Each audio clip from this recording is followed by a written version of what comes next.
আপনারা জানেন যে আওয়ামী লীগের ৭৬তম প্রতিষ্ঠা বার্ষিকী, সবাইকে শুভেচ্ছা জানাই, দেশে বিদেশে সবাইকে। আওয়ামী লীগ এদেশের মানুষের আত্মার সাথে মানুষের সম্পর্ক।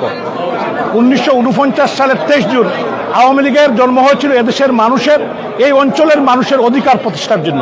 আজ পর্যন্ত, আজ অবধি বাঙালি বাংলাদেশের প্রত্যেকটি মানুষের অধিকার আন্দোলনে বঙ্গবন্ধু শেখ মুজিবুর রহমান থেকে শুরু করে আজ পর্যন্ত বঙ্গবন্ধু কন্যা শেখ হাসিনা, আওয়ামী লীগের প্রতিষ্ঠাতা মৌলানা আব্দুল হামিদ খান বাসামি, হুসেন সৈয়দ সোহরাওয়ার্দী, শামসুল হক সাহেব এবং জাতির পিতা বঙ্গবন্ধু শেখ মুজিবুর রহমান সহ অসংখ্য যারা আজকে আমাদের মধ্যে নেই, তাদের প্রতিষ্ঠিত আওয়ামী লীগ আজকে ৭৬ বছরে পা দিয়েছে।